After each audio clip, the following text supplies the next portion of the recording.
अस्सलाम वालेकुम second year science बेटा।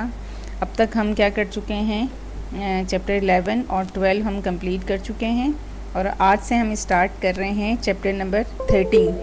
चैप्टर नंबर 13 का नाम है करंट इलेक्ट्रिसिटी, ठीक है। और ये आज का हमारा है चैप्टर 13 का फर्स्ट लेक्चर। और इसमें जो टॉपिक हम कवर करने जा रहे हैं वो कौन से हैं, current, Ohm's law, resistance, resistivity, temperature, coefficient of resistance and factors on which resistance depends, ठीक है। ये हम कवर करेंगे। आज के टॉपिक है हमारे और चैप्टर नंबर है ये 13, नाम है इसका क्या, करंट इलेक्ट्रिसिटी। अच्छा, इससे पहले जो चैप्टर हमने कवर किया था वो कौन सा था, चैप्टर नंबर 12, और क्या था, इलेक्ट्रिसिटी। इलेक्ट्रिसिटी क्या था कि the study of property and effect of electric charge when charges are at rest, ठीक है ना, कि जब चार्ज रेस्ट में होता है तो हम उसे क्या कहते हैं, इसकी से अगर हम स्टडी करें तो उसे कहते हैं इलेक्ट्रोस्टैटिक। अच्छा, करंट इलेक्ट्रिसिटी क्या है कि बेसिकली इलेक्ट्रिसिटी, ठीक है ना, या करंट क्या होता है, द फ्लो ऑफ चार्ज, ठीक है। करंट की सिंपल सी डेफिनेशन क्या है, flow of charge is current, कि चार्ज जब एक जगह से दूसरी का मूव कर रहा होता है तो हम उसे क्या कहते हैं कि वो हमारे पास क्या है, करंट है, ठीक है। इससे पहले मैंने चार्ज की डेफिनेशन भी पढ़ाई थी तुम लोग को चैप्टर नंबर 12 में। तो चार्ज क्या था, चार्ज क्या था याद है? चलो जहाँ बैठे हो वहीं बैठे बैठे डेफिनेशन बोलो, ओके, ठीक है। तो जब चार्ज एक जगह से दूसरी जगह मूव करता है तो हम क्या कहते हैं, करंट फ्लो कर रहा है, कि movement of charge is current, ठीक है, ओके। जब चार्ज मूव करता है, ठीक है, और नॉर्मली जब हम चार्ज की बात करते हैं और जब हम करंट इलेक्ट्रिसिटी की बात कर रहे होते हैं, चाहे करंट हो या इलेक्ट्रिसिटी हो, तो उसके लिए हम जो पार्टिकल नॉर्मली कंसीडर करते हैं वो कौन सा होता है, इलेक्ट्रॉन। करंट जो फ्लो करता है वो ड्यू टू नेगेटिव और पॉजिटिव चार्ज दोनों की वजह से हो सकता है, करंट दोनों की वजह से फ़्लो कर सकता है। लेकिन नॉर्मली क्या होता है, करंट जो फ्लो करता है, हम क्या सपोज कर रहे होते हैं कि current is flowing due to the movement of electron, electron की वजह से चार्ज मूव कर रहा होता है, ठीक है, ओके।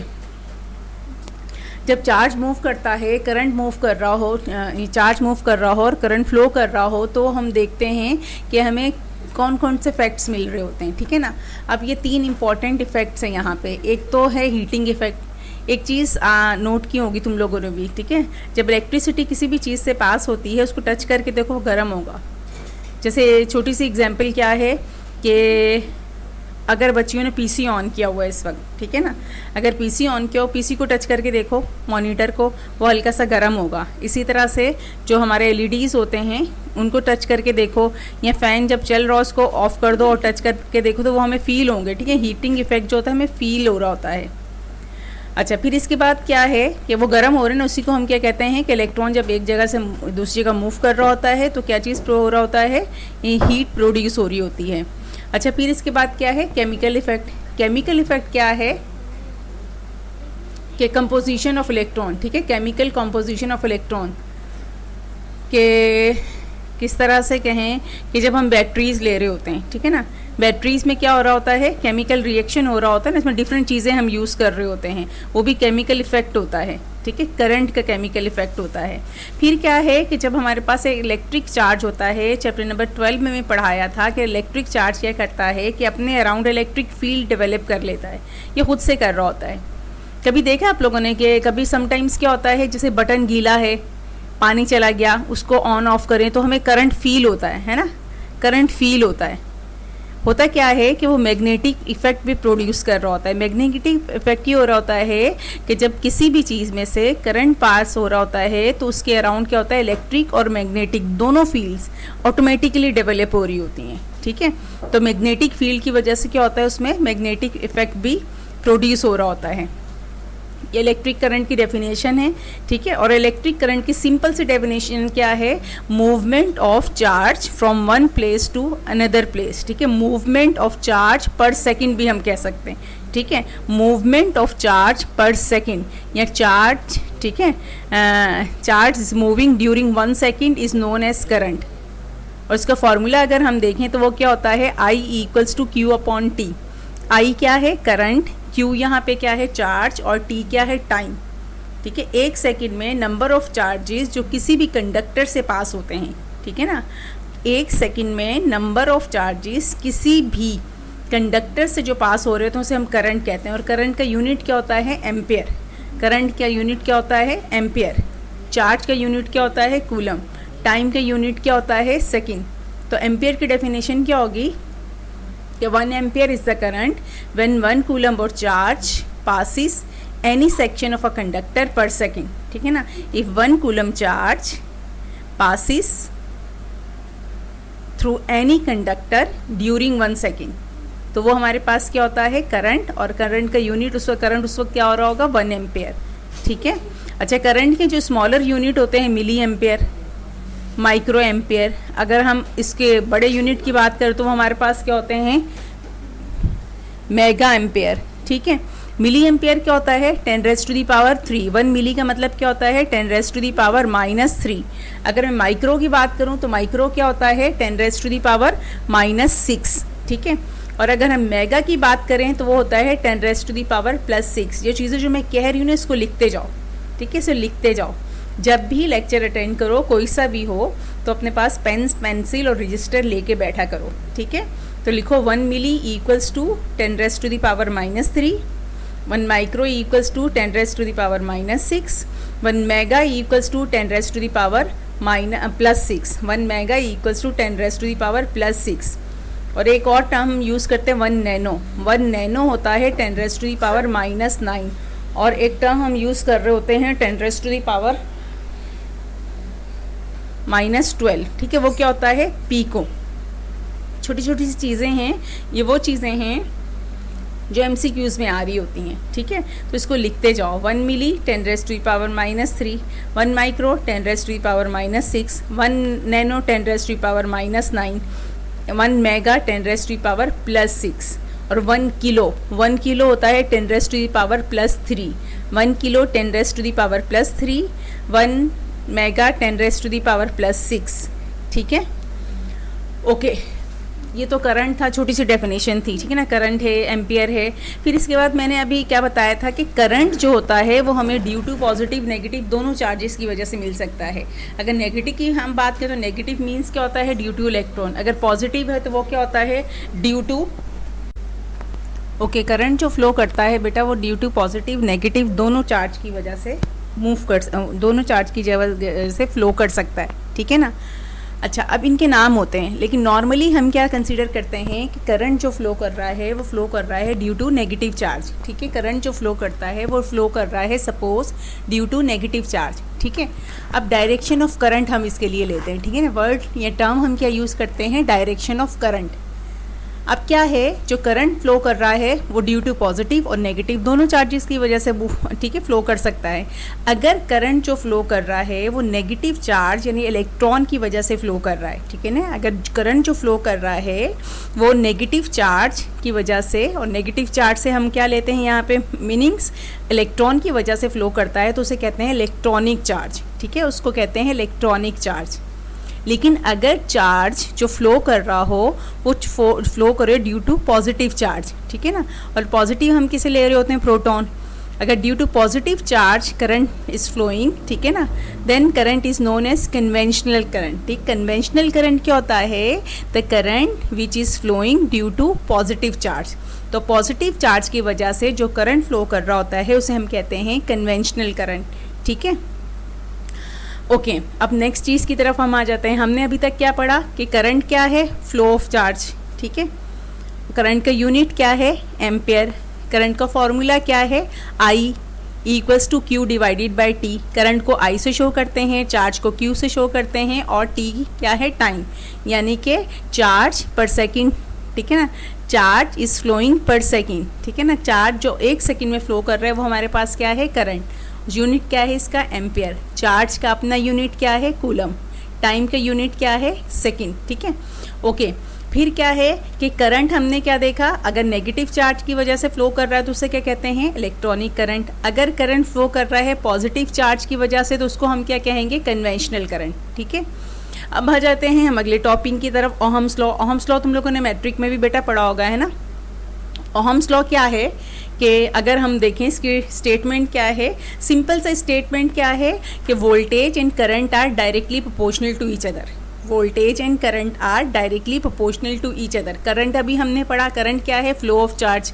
वोल्टेज हमने चैप्टर नंबर 12 में पोटेंशियल डिफरेंस वाला टॉपिक हमने पढ़ा था, लास्ट टॉपिक था ये, है ना। कल मैंने इसका टेस्ट भी लिया था, तुम लोग कल नहीं परसों टेस्ट लिया था, ठीक है। इसका टेस्ट भी लिया था मैंने पोटेंशियल डिफरेंस का। पोटेंशियल डिफरेंस कहो या वोल्टेज के हैं, ठीक है ना, एक ही चीज़ है। तो वोल्टेज क्या होता है, वर्क डन पर यूनिट चार्ज। वोल्टेज क्या होता है, वर्क डन पर यूनिट चार्ज, यानी एक चार्ज को मूव करवाने के लिए जो हम वर्क डन यानी जो काम हम करते हैं, चार्ज को मूव करवाने के लिए जो काम हम करते हैं, जो अमाउंट ऑफ वर्क डन होता है, वो हमारे पास क्या होता है, वोल्टेज। और चार्ज ने जब मूव किया तो हमने क्या कहा, अब करंट क्या है, फ्लो ऑफ करंट स्टार्ट हो गया। देखो एक से ये बिल्कुल आपस में एक का लिंक दूसरे से बन रहा होता है। कैसे बन रहा होता है, मैंने कहा when charge is flowing it means we are getting current, है ना, कि चार्ज जब मूव कर रहा है तो हमें करंट मिल रहा है। और चार्ज को मूव करवाने के लिए जो काम हमें करना पड़ रहा है वो क्या है, वोल्टेज। जितना हम वोल्टेज देंगे उतना ही हमें करंट मिल रहा होगा, ठीक है ना। अगर हम चार्ज को तेज़ी से मूव करवाएंगे तो करंट भी हमें ज़्यादा मिलेगा। अगर चार्ज को हम मूव करवाएं लेकिन तेज़ी से नहीं, स्लोली मूव कराएं, तो अमाउंट ऑफ करंट भी क्या हो जाएगा, कम होता जाएगा। तो वोल्टेज और current directly proportional, it means ये हमारे पास क्या है, ओहम्स लॉ, ठीक है ना। ओके, फिर क्या है कि ये प्रोपोर्शनलिटी के साइन को जब हम हटाते हैं तो हमें पता है हम एक क्या करते हैं, इक्वल्स टू का साइन लगा देते हैं, दूसरा हमारे पास कांस्टेंट आ रहा होता है। तो यहाँ पे हम ओहम्स लॉ में कांस्टेंट लेते हैं आर। ये आर क्या है, रेजिस्टेंस। तो फाइनली इक्वेशन हमारे पास क्या आ जाती है, V equals to I R. V is voltage, I is current, R is resistance, ठीक है ना। I is current, current is movement of charge, V is voltage, voltage is work done पर unit charge, and R is resistance. Resistance क्या है, resistance क्या करती है, flow of current को अपोज करती है, रोकती है, ठीक है। रेजिस्टेंस क्या होता है, resistance is the opposition to the flow of current, ठीक है ना। Opposition to the flow of current through a conductor. जब किसी कंडक्टर से करंट फ्लो करता है तो रेजिस्टेंस का काम क्या होता है, करंट को रोकना। अगर रेजिस्टेंस ज़्यादा हो जाएगी तो करंट कम हो जाएगा, अगर रेजिस्टेंस कम होगी तो करंट बढ़ जाएगा। It means current and resistance are inversely proportional to each other. Current and resistance are inversely proportional to each other. देखो ये हमें इक्वेशन से भी मिल जाएगा, सामने देखो इक्वेशन क्या नज़र आ रही है, V equals to I R. अगर मैं इस इक्वेशन को करंट के लिए लिखूं तो क्या हो जाएगा, I equals to V divided by R, ठीक है। अगर हम करंट के लिए लिखें इस इक्वेशन को तो ये क्या हो जाएगा, I equals to V divided by R, ठीक है। V क्या है, वोल्टेज, R क्या है, रेजिस्टेंस, ठीक है ना। तो इट मीन्स I ऊपर है, रेजिस्टेंस नीचे चला गया। अगर एक चीज़ ऊपर है दूसरी चीज़ नीचे लाइन में आ रही है तो वो क्या शो कर रही होती है कि both things are inversely proportional to each other, ठीक है। जब चीज़ें, दो चीज़ें एक दूसरे के इन्वर्सली प्रोपोर्शनल होती हैं तो इट मीन्स के एक वक्त में दोनों चीज़ें ना तो बढ़ सकती हैं ना ही दोनों कम हो सकती हैं। एक वक्त में एक चीज़ अगर बढ़ रही है तो दूसरी कम हो जाएगी, या अगर पहली चीज़ कम हो रही है तो दूसरी ज़्यादा हो जाएगी। इन्वर्सली प्रोपोर्शनल का मतलब क्या होता है, एक वक्त में एक चीज़ बढ़ेगी और दूसरी की वैल्यू डिक्रीज़ हो रही होगी, ठीक है। तो रेजिस्टेंस क्या होता है, अपोजिशन होती है। कौन सी अपोजिशन, जिसका काम क्या है, करंट को स्टॉप करना या डिक्रीज करना, ठीक है। आर क्या है, रेजिस्टेंस, और रेजिस्टेंस का यूनिट क्या होता है, ओहम्स। रेजिस्टेंस का यूनिट क्या होता है, ओहम्स, और ओहम्स को हम शो करते हैं ओमेगा के साइन से, ठीक है। आर किसके इक्वल होता है, V अपॉन आई के, और आर का यूनिट क्या है, ओहम, और ओहम को हम शो करते हैं ओमेगा के साइन से। यहाँ स्क्रीन पे तुम्हें नज़र भी आ रहा होगा, ठीक है। ओके, अच्छा, आर क्या है, रेजिस्टेंस। रेजिस्टेंस का यूनिट क्या है, ओहम। अब ओहम की डेफिनेशन क्या हो जाएगी कि 1 ohm is the resistance of a conductor through which a conductor a current of 1 ampere flows when potential difference of 1 volt is applied. यानी अगर किसी कंडक्टर से जो वोल्टेज हम अप्लाई कर रहे हैं किसी कंडक्टर में वो 1 वोल्ट हो, ठीक है, और क्या हो कि उसमें से जो करंट पास हो रहा है वो 1 एम्पियर हो। अगर किसी कंडक्टर से 1 एम्पियर करंट पास हो और वोल्टेज, अप्लाइड वोल्टेज 1 वोल्ट हो, ठीक है ना।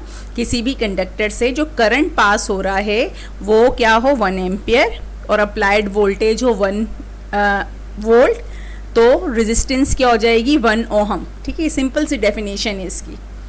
ठीक है, ओके। फिर इसके बाद हम आ जाते हैं causes of current, sorry causes of resistance. जब करंट फ्लो करता है तो हमें रेजिस्टेंस, ऑटोमेटिकली रेजिस्टेंस प्रोड्यूस हो जाती है। अब हम ये देखेंगे कि वो कौन से कॉजेज हैं जो रेजिस्टेंस को प्रोड्यूस करवा रहे होते हैं। ठीक है ना, एक तो होता है रेजिस्टर। ठीक है, रेजिस्टर डिवाइस है, जिस तरह से हमने चैप्टर नंबर 12 में पढ़ा था कैपेसिटर। ठीक है ना, कैपेसिटर क्या है, डिवाइस, और कैपेसिटेंस क्या था, फिनोमेना। इसी तरह से एक होता है रेजिस्टर, वो डिवाइस होता है, उसकी वजह से भी रेजिस्टेंस प्रोड्यूस होती है। लेकिन एक रेजिस्टेंस क्या होती है कि करंट फ्लो कर रहा है और करंट के फ्लो करने की वजह से रेजिस्टेंस प्रोड्यूस होती है। वो क्या कॉजेज होती हैं जिनकी वजह से करंट की रेजिस्टेंस प्रोड्यूस हो रही होती है। ठीक है ना, अब होता क्या है कि जब पोटेंशियल डिफरेंस हम अप्लाई करते हैं किसी भी कंडक्टर, ठीक है ना, हमने कंडक्टर है, कंडक्टर में पोटेंशियल डिफरेंस अप्लाई करेंगे तो क्या होता है, इलेक्ट्रिक फील्ड उसमें प्रोड्यूस होती है। जैसे ही किसी कंडक्टर से पोटेंशियल डिफरेंस पास होता है तो उसमें से करंट पास होता है, करंट पास होता है तो इलेक्ट्रिक फील्ड ऑटोमेटिकली क्या होता है, डेवलप हो रही होती है, अगर इलेक्ट्रिक चार्ज है तो। ठीक है, तो उससे क्या होता है कि इलेक्ट्रिक चार्ज मीन्स क्या है कि इलेक्ट्रॉन्स हैं। ठीक है, इलेक्ट्रॉन अगर करंट फ्लो कर रहा है तो इलेक्ट्रॉन्स मूव कर रहे हैं। जब इलेक्ट्रॉन मूव करते हैं तो वो एक फोर्स एक्सपीरियंस करते हैं। ठीक है ना, वो क्या होता है कि जब इलेक्ट्रॉन्स मूव करते हैं तो वो आपस में भी एक दूसरे से उनके कोलिजन्स होते हैं। उसके अलावा क्या होता है, जिस कंडक्टर में हो ना उसके मॉलिक्यूल्स, कंडक्टर क्या है, कंडक्टर के अंदर, कंडक्टर में भी मेटल होगा ना, वो हम कॉपर कह सकते हैं, आयरन कह सकते हैं, या सारी चीज़ें कंडक्टर हैं। कंडक्टर क्या होता है, those material which allows to pass current, है ना, वो चीज़ें, वो मटीरियल जो अलाउ करते हैं करंट को पास करें, इलेक्ट्रिसिटी जिनमें से पास हो सकते हैं वो कंडक्टर होते हैं, और जिनमें से इलेक्ट्रिसिटी पास ना हो वो क्या होते हैं, इंसुलेटर होते हैं। ठीक है, तो कंडक्टर में भी क्या होगा, नंबर ऑफ एटम्स होंगे। अब क्या होता है कि जब किसी चीज़ में से करंट पास होता है तो इलेक्ट्रॉन्स जो होते हैं या चार्ज कह लो, आपस में भी उनके कोलिजन्स होते हैं, और वो जो मेटल है उसके एटम से भी वो अब टकरा रहे होते हैं। तो ड्यू टू कोलिजन क्या होता है कि कोलिजन्स की वजह से उनके उस चीज़ का, मेटल का टेम्परेचर इंक्रीज हो जाता है। इसकी सिंपल सी एग्जाम्पल को क्या लो, अपने हाथ लो, दोनों हाथों को तुम रब करो, रगड़ो, रगड़ने से तुम्हें फील होगा कि तुम्हें फील होगा हाँ भाई अब हाथों को मैं रगड़ रही हूँ, दोनों हाथों को आपस में रगड़ें तो हमें टेम्परेचर फील होता है, हमें हीट फील होती है कि हमारे हाथ ऐसे लगता है गर्म हो गए। या तुम सिंपल जहाँ बैठी हो वहीं पे हाथों को ऐसे ऐसे करती रहो, फिर उसको टच करो जरा अपने फेस से, तो तुम्हें फील होगी, हीट फील होगी, टेम्परेचर फील होगा कि उसका टेम्परेचर क्या होगा, बढ़ जाएगा। तो फ्रिक्शन की वजह से हमेशा क्या होता है, रेजिस्टेंस, वो टेम्परेचर इंक्रीज होता है। और फ्रिक्शन किस वक्त होती है, जाहिर है कोई चीज़ जिससे रगड़ेंगे हम, रब करेंगे तो। अब इलेक्ट्रॉन्स जब आपस में और जिस कंडक्टर से ये पास हो रहे हैं उसके एटम से जब टकराते हैं तो टकराने से क्या होता है कि उस मेटल का टेम्परेचर इंक्रीज हो जाता है। ठीक है, temperature of metal increase due to the collision of electrons. ठीक है ना, temperature of metal increase due to collision of electrons और फ्री इलेक्ट्रॉन्स। ठीक है, ओके, टेम्परेचर जब इंक्रीज होता है तो हम क्या कहते हैं कि अच्छा, एक तो क्या है उसकी रेजिस्टेंस क्या है, उसमें रेजिस्टेंस प्रोड्यूस हो रही है। जैसे जैसे टेम्परेचर इंक्रीज होता है तो उसमें क्या होता है कि उस कंडक्टर में, मेटल में रेजिस्टेंस प्रोड्यूस होती है। और इंक्रीज इन टेम्परेचर या रेजिस्टेंस जो है वो किस चीज़ पर डिपेंड करती है, वो डिपेंड करती है नेचर पे। ठीक है ना, वो जो हमारे पास मटीरियल है, ठीक है ना, मटीरियल की नेचर पे। उसके अलावा क्या, फिजिकल स्टेट भी होती है, फिजिकल स्टेट ऑफ कंडक्टर। ठीक है ना, कि वो जो गुड कंडक्टर है, बैड कंडक्टर है, कि उसमें से वोल्टेज, करंट जो पास हो रहा है, बहुत सारे उसमें फैक्टर्स इन्वॉल्व हो रहे होते हैं। ठीक है, ओके। अब यहाँ पे देखो तुम्हें ये नज़र आएगा 1 किलो, मैंने पहले ही बताया था 1 किलो क्या होता है 10⁻⁻3, 1 मेगा क्या होता है 10⁻6। ठीक है ना, 1 मिली क्या होता है 10⁻⁻3, माइक्रो क्या होता है 10⁻⁻6। ओके, अब हमने क्या देखा, ओहम्स लॉ। ओहम्स लॉ क्या था कि voltage and currents are directly proportional to each other, voltage and current directly proportional to each other, ये क्या था, ओहम्स लॉ। फिर इक्वेशन ओहम्स लॉ की हमारे पास क्या आ गई, V = IR, V is voltage और पोटेंशियल डिफरेंस। ठीक है ना, और इसको मेजर किस में करते हैं, वोल्ट में। I is current and I is measured in ampere, R is resistance, resistance is measured in ohm. ठीक है, फिर हमने देखा कि ओहम क्या है। ओहम क्या होता है कि किसी कंडक्टर से जब करंट पास हो रहा हो 1 एम्पियर और अप्लाइड वोल्टेज 1 वोल्ट हो, then resistance of conductor should be resistance of conductor would be 1 ohm, ठीक है ना। तो कंडक्टर की जो रेजिस्टेंस है वो क्या हो जाएगी 1 ओहम। और कॉजेज ऑफ रेजिस्टेंस क्या होते हैं कि जब किसी भी कंडक्टर से, कंडक्टर क्या होगा मेटल, करंट पास होगा तो चार्ज मूव करेंगे। चार्ज ड्यूरिंग मूवमेंट क्या होता है कोलिजन्स होते हैं, इलेक्ट्रॉन्स आपस में भी टकराते हैं, मेटल के जो एटम है उनसे भी टकराते हैं। तो कोलिजन्स की वजह से उस मेटल का टेम्परेचर इंक्रीज होता है, तो जिसे हम क्या कहते हैं उसमें रेजिस्टेंस प्रोड्यूस हो रही है, ठीक है। ये एग्जाम में एज अ रीज़न भी आ रहा होता है कि कोलिजन्स की वजह से टेम्परेचर इंक्रीज हो रहा होता है और वही क्या शो कर रहा होता है कि उस मेटल में रेजिस्टेंस प्रोड्यूस हो रही है। Another form of Ohm's law एक ही चीज़ है कि I equals to K V, जैसे क्या था I equals to R V, R क्या था रेजिस्टेंस, तो यहाँ पे जो K है वो भी आर भी कॉन्स्टेंट था और K भी कॉन्स्टेंट है, ठीक है ना। अगर मैं इक्वेशन लिखूँ V equals to I R, है ना, V equals to I R में R कॉन्स्टेंट था और R क्या था रेजिस्टेंस। अगर मैं लिखूँ I equals to K we, तो K भी क्या है कॉन्स्टेंट है। K किसके इक्वल होगा 1 ओवर आर के, K किसके इक्वल होगा 1 ओवर आर के, और K यहाँ पे क्या है कंडक्टेंस है, K क्या है यहाँ पे कंडक्टेंस है। ओके, कंडक्टेंस क्या होता है, कंडक्टेंस है क्या facility to the flow of current through a conductor, ठीक है, facility to the flow of current through a conductor. Conductance जो होता है, कंडक्टेंस वो रेजिस्टेंस का अपोजिट है, ठीक है। और K कंडक्टेंस को K से शो करते हैं, किसके इक्वल होता है ये 1 ओवर आर के, और कंडक्टेंस का यूनिट होता है पर ओहम, ठीक है ना, 1 अपॉन ओहम। ओके, फिर इसके बाद हम फैक्टर्स देख रहे हैं, ठीक है ना। फैक्टर्स क्या है कि जब किसी भी मेटल में या कंडक्टर में रेजिस्टेंस प्रोड्यूस होती है तो रेजिस्टेंस किस चीज़ पे डिपेंड करती है, जो रेजिस्टेंस होती है वो किस किस चीज़ पे डिपेंड करती है, हम ये देख रहे हैं। यहाँ पे देखो लिखा हुआ है रेजिस्टिविटी और स्पेसिफिक रेजिस्टेंस, रेजिस्टिविटी और स्पेसिफिक रेजिस्टेंस, ठीक है। अब रेजिस्टिविटी में बताती हूँ आगे चल के है क्या।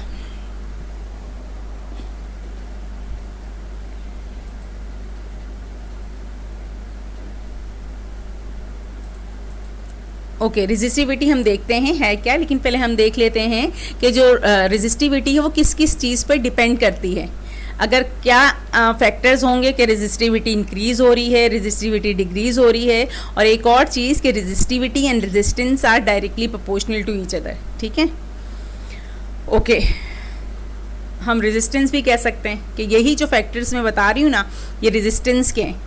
कि रेजिस्टेंस के क्या है कि रेजिस्टेंस सबसे पहले क्या है डिपेंड करती है लेंथ पे। रेजिस्टेंस किस पे डिपेंड करती है, लेंथ पे। Resistance and length are directly proportional to each other, ठीक है। यहाँ इक्वेशन भी लिखी है, number 1 R directly proportional to L, resistance and length are directly proportional to each other. अच्छा, इसी तरह से रेजिस्टेंस डिपेंड करती है एरिया पे, लेकिन क्या होता है एरिया क्या है क्रॉस सेक्शनल एरिया, कि लेंथ और रेजिस्टेंस तो क्या है डायरेक्टली प्रोपोर्शनल है, लेकिन जब हम एरिया का और रेजिस्टेंस का हम देखते हैं रिलेशन, तो यहाँ क्या होता है कि resistance and area are inversely proportional to each other, ठीक है। अब इनको जब हम कंबाइन करते हैं तो इक्वेशन हमारे पास क्या आती है कि R directly proportional to length and inversely proportional to area. फिर अगर मैं प्रोपोर्शनलिटी के साइन को यहाँ पे हटाऊं, ठीक है ना, तो इक्वल्स टू आ जाएगा और कांस्टेंट आ जाएगा। ये रो का साइन आ रहा है, इस रो को हम कहते हैं ये कांस्टेंट ऑफ प्रोपोर्शनलिटी है, और इसे हम कहते हैं रेजिस्टिविटी ऑफ द मटेरियल। यहाँ पे जो ये रो का साइन आ रहा है पी की तरह का बना हुआ है, R equals to rho L over A. L यहाँ पे क्या है लेंथ, ए क्या है एरिया, आर क्या है रेजिस्टेंस, और ये पी की तरह का जो बना हुआ है ये है रेजिस्टिविटी। क्या है ये रेजिस्टिविटी, और रेजिस्टिविटी का यूनिट होता है ohm metre. Unit of resistivity is ohm metre, ठीक है। लेंथ का यूनिट होता है मीटर, क्रॉस सेक्शनल एरिया का यूनिट होता है मीटर स्क्वायर, ठीक है, और रेजिस्टिविटी का अपना यूनिट होता है ओहम मीटर, ठीक है। अच्छा, यहाँ रेजिस्टिविटी हमारे पास आ गई। सम टाइम एग्जाम में ये फॉर्मूला आता भी है ड्राइव करने के लिए कि शो दैट और proof that R equals to rho L over A. कैसे करेंगे ये क्वेश्चन नंबर 1 2, बस ये थोड़ा सा स्टेप पे इसको करोगे तो यहाँ से ये लिखा है ना रेजिस्टिविटी और स्पेसिफिक रेजिस्टेंस, ये असल में जो फैक्टर्स हैं वो किसके हैं, रेजिस्टेंस के हैं। यहाँ से हम स्टार्ट करेंगे और ये इक्वेशन प्रूफ होगी, पूरे 4 मार्क्स की आती है, बिल्कुल छोटी सी इक्वेशन है। इसके बाद नेक्स्ट टॉपिक के पे हम आ जाते हैं। हमने पढ़ लिया भाई रेजिस्टेंस है, एरिया है, लेंथ है और रेजिस्टिविटी हम पढ़े। रेजिस्टिविटी है क्या? रेजिस्टिविटी क्या होती है कि resistivity of a conductor is defined as a resistance of the conductor. क्या है ये? रेजिस्टेंस ऑफ द कंडक्टर पर यूनिट लेंथ पर यूनिट एरिया। रेजिस्टिविटी क्या है? असल में रेजिस्टेंस है। रेजिस्टिविटी रेजिस्टेंस ही है, लेकिन कैसे कि रेजिस्टेंस ऑफ द कंडक्टर पर यूनिट लेंथ पर यूनिट एरिया। ठीक है, रेजिस्टिविटी क्या है कि रेजिस्टेंस पर यूनिट लेंथ पर unit area of cross section is known as resistivity. जब हम रेजिस्टेंस की बात करते हैं तो हम क्या कहते हैं? रेजिस्टेंस क्या है कि जो करंट को रोक दे। रेजिस्टिविटी का भी काम यही है। रेजिस्टिविटी क्या है? रेजिस्टेंस, लेकिन किस तरह से? पर यूनिट एरिया पर यूनिट लेंथ। ठीक है, पर यूनिट एरिया पर यूनिट लेंथ। यानी कि अगर मैं कहूँ मेरे पास कोई भी एक कंडक्टर है या मेटल है, उसका एरिया क्या है? 1 सेंटीमीटर स्क्वायर और उसकी लेंथ क्या है? 1 सेंटीमीटर। लेंथ है 1 सेंटीमीटर, एरिया है 1 सेंटीमीटर स्क्वायर, तो उसकी रेजिस्टिविटी क्या हो जाएगी? 1 ओहम मीटर। ठीक है, ओके। अब इसी जैसे हमने फैक्टर्स पढ़े रेजिस्टेंस के, कि रेजिस्टेंस क्या है? लेंथ के डायरेक्टली प्रोपोर्शनल है, एरिया के इन्वर्सली प्रोपोर्शनल है, और रेजिस्टेंस जो है वो रेजिस्टिविटी के डायरेक्टली प्रोपोर्शनल होती है। रेजिस्टेंस और रेजिस्टिविटी का अगर हम रिलेशन देखें तो resistance and resistivity are directly proportional to each other. ठीक है, अगर हम रेजिस्टिविटी के फैक्टर्स देखें तो भी यही फैक्टर्स हैं। ठीक है, रेजिस्टिविटी भी किस पे डिपेंड करती है? लेंथ पे, एरिया पे और रेजिस्टेंस पे। ठीक है, लेकिन जब हम रेजिस्टिविटी की बात करते हैं तो रेजिस्टिविटी डायरेक्टली प्रोपोर्शनल होती है एरिया के और इन्वर्सली प्रोपोर्शनल होती है लेंथ का अपोजिट कर दो। ठीक है ना, कि resistivity is directly proportional to cross sectional area and resistivity is inversely proportional to length, but resistivity is directly proportional to resistance. ठीक है, ये जो मैंने बोला वो लिखोगे कि resistivity is directly proportional to resistance, resistivity is directly proportional to area but resistivity is inversely proportional to length. ठीक है, ओके। अब लास्ट टॉपिक है ये हमारे आज के लेक्चर का, टेम्परेचर कोफिशिएंट ऑफ रेजिस्टेंस। ठीक है, टेम्परेचर कोफिशिएंट या फिर क्या हम कहते हैं? Temperature coefficient of resistance. इसको शो करते हैं अल्फा से। ठीक है, टेम्परेचर कोफिशिएंट या टेम्परेचर कोफिशिएंट ऑफ रेजिस्टेंस को शो करते हैं अल्फा से। इसके लिए हम क्या सपोज करते हैं कि हमारे पास एक कंडक्टर है जिसमें n number of free electrons हैं। ठीक है, कंडक्टर की इनिशियल रेजिस्टेंस क्या है? R नॉट है, R नॉट। ठीक है, और कंडक्टर की जो फाइनल रेजिस्टेंस है वो क्या है? RT। मैंने कहा मेरे पास एक कंडक्टर है, कंडक्टर की लेंथ है L, क्रॉस सेक्शनल एरिया है A और इसके इनिशियल टेम्परेचर क्या है? 0 डिग्री सेंटीग्रेड। कंडक्टर का इनिशियल टेम्परेचर है 0 डिग्री सेंटीग्रेड और 0 डिग्री सेंटीग्रेड पे इसकी रेजिस्टेंस है R नॉट और कंडक्टर का फाइनल टेम्परेचर है T डिग्री सेंटीग्रेड और कंडक्टर की T डिग्री सेंटीग्रेड पे रेजिस्टेंस है RT। ये ऊपर यही सब कुछ लिखा हुआ है पैराग्राफ में भी। ठीक है, और चेंज इन टेम्परेचर, ये टेम्परेचर डिफरेंस को हम शो करेंगे डेल्टा T से, और चेंज इन रेजिस्टेंस हम यहाँ लेंगे डेल्टा R।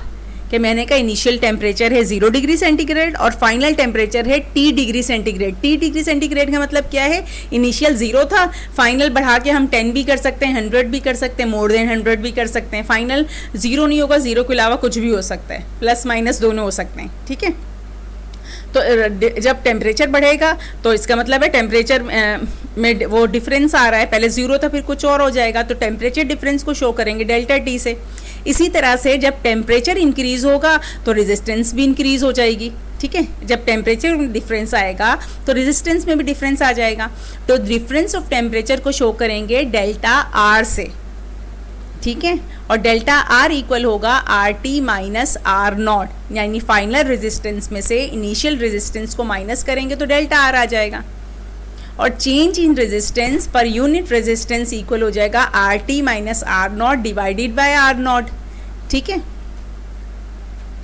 अच्छा, इसी चेंज इन रेजिस्टेंस को जब हम पर डिग्री यूनिट पर सेंटीग्रेड हम देखेंगे तो ये हमारे पास हो जाएगा R T minus R naught, और फिर क्या हो जाएगा आर नॉट डेल्टा टी। ठीक है, ओके, और क्या है, इसे हम शो करेंगे अल्फ़ा से। अल्फ़ा यहाँ पे क्या है, ये जो अल्फ़ा ए स्मॉल ए की तरह का बना हुआ है, ये है टेम्परेचर कोफिशिएंट। ठीक है ना, ऑफ रेजिस्टेंस। क्या ये है, टेम्परेचर कोफिशिएंट ऑफ रेजिस्टेंस। किसके इक्वल होता है, R T minus R naught divided by R naught delta T. ठीक है, अच्छा, इसको टेम्परेचर कोफिशिएंट ऑफ रेजिस्टेंस, ये क्या है, टेम्परेचर कोफिशिएंट ऑफ रेजिस्टेंस। अगर रेजिस्टेंस है तो हम टर्म यहाँ पे यूज़ करेंगे, साइन यूज़ करेंगे आर का। इसी तरह से एक टर्म हमारे पास होती है टेम्परेचर कोफिशिएंट ऑफ रेजिस्टिविटी। जब टेम्परेचर कोफिशिएंट ऑफ रेजिस्टिविटी होगा तो हम रेजिस्टेंस की जगह रेजिस्टिविटी का साइन यूज़ करेंगे, जो इस ये देखो पी की तरह का बना हुआ है। ठीक है, ये पी की तरह का बना हुआ है। ये हमारा आज का लास्ट था। ठीक है, या आज का हमारा लास्ट टॉपिक था, इसको गौर से पढ़ना, क्योंकि तुम्हें पता है ना मैं टेस्ट ले लूँगी जल्दी से। टेस्ट लेना भी मजबूरी होता है, अगर टेस्ट ना लें तो फिर तो बच्चे पढ़े ही ना, फिर दोबारा से वो कभी भी, बच्चे स्टूडेंट है ना, वो कभी भी नहीं कोशिश करेगा पीछे खोल के देखने की, रिवाइज करने की। टेस्ट लेने की और टेस्ट पे टेस्ट लेने की का मकसद ही क्या होता है कि बार बार जो पिछला हमने पढ़ लिया उनको एक नज़र देखते जाओ। जितना रिवाइज करोगे उतना तुम्हारे दिमाग में रहेगा, उसको अगर छोड़ दोगे तो सारी फिर भूल ही जाओगे चीज़ें। तो बार बार टेस्ट लेने का मकसद होता है कि बच्चे को चीज़ें याद रहें, भूलें ना। ठीक है, अच्छा, आज जो मैंने पढ़ाया है ज़ाहिर इसका टेस्ट तो मैं लूँगी, अब एक दिन ही ज़्यादा से ज़्यादा दे सकती हूँ। ठीक है ना, आज तो मैंने पढ़ा दिया है, कल मैं इससे रिलेटेड न्यूमेरिकल करवाऊँगी, तो परसों डेफिनेटली अब तुम्हारा टेस्ट होगा इसी का। और एक और टेस्ट मुझे लेना है चैप्टर 12 का, पूरा चैप्टर 12 का मुझे टेस्ट लेना है थ्योरी न्यूमेरिकल के साथ। मैं तुम लोगों को 1 हफ्ते का टाइम दे रही हूँ, 1 वीक, 1 हफ्ते का टाइम दे रही हूँ, और 1 हफ्ते बाद मैं टेस्ट लूँगी चैप्टर 12 की प्रॉब्लम्स और न्यूमेरिकल्स दोनों का। और इस दौरान मैं कोशिश भी करूँगी कि थोड़ा थोड़ा बीच में रिवाइज़ भी करवाऊँ। ठीक है, मैं बीच में रिवाइज़ करवाऊँगी, टाइम दूँगी। ठीक है, तुम लोगों को 1 हफ्ते का मैंने टाइम दिया है। 1 हफ्ते बाद तुम्हारा टेस्ट होगा चैप्टर 12 की प्रॉब्लम्स का और थ्योरी का, दोनों का। जब मैं ये ले लूँगी, और अब कॉलेज स्कूल इंशाल्लाह खुल जाएंगे। अब कब खुलते हैं पता नहीं, 15 सितंबर का कह रहे हैं, हो सकता है उससे पहले भी खुल जाएं। लेकिन एक चीज़ जहन में रखना, जैसे ही कॉलेज खुलेंगे ठीक 1 वीक बाद, कॉलेज खुलने के ठीक 1 हफ्ते बाद तुम्हारा टेस्ट होगा चैप्टर 11, 12, 13, और अगर 14 हो गया तो उसका भी। ठीक है ना, मुझे नहीं पता कितना कवर होगा। 11, 12, 13 तो कंफर्म है, इनका टेस्ट है। ठीक है ना, जैसे ही कॉलेज खुलेंगे उसके 1 वीक के बाद तो कोशिश किया करो अपनी तैयारी पूरी रखो बेटा। ठीक है ना, चलो कल तक के लिए अल्लाह हाफिज़। आज का लेक्चर अच्छी तरह से गौर से सुनना, समझना, इसको उतार लेना। कोई चीज़ समझ में ना आए तो मुझसे पूछ लेना। मैं थोड़ा सा लेट हो गई हूँ तुम लोग का टेस्ट मैंने लिया था कल, ठीक है, उसका रिज़ल्ट मुझे लगाना था, ये इंशाल्लाह मैं आज लगा दूँगी। ठीक है, थोड़ा सा मुझे था वो बस चेक करते करते, न्यूमेरिकल है ना, ज़रा टाइम लगा, तो अभी भी कुछ बच्चियों के बाकी हैं, तो पूरा हो जाए इंशाल्लाह। मैं कोशिश करूँगी कि रात तक जो टेस्ट का रिज़ल्ट है वो तुम लोग को ग्रुप में डाल दूँ या गूगल क्लासरूम पे अपलोड कर दूँ। चलो कल तक के लिए अल्लाह हाफ़िज़। लेक्चर को अच्छी तरह से गौर से देखना, समझना, जो चीज़ समझ में ना आए मुझसे पूछ लेना।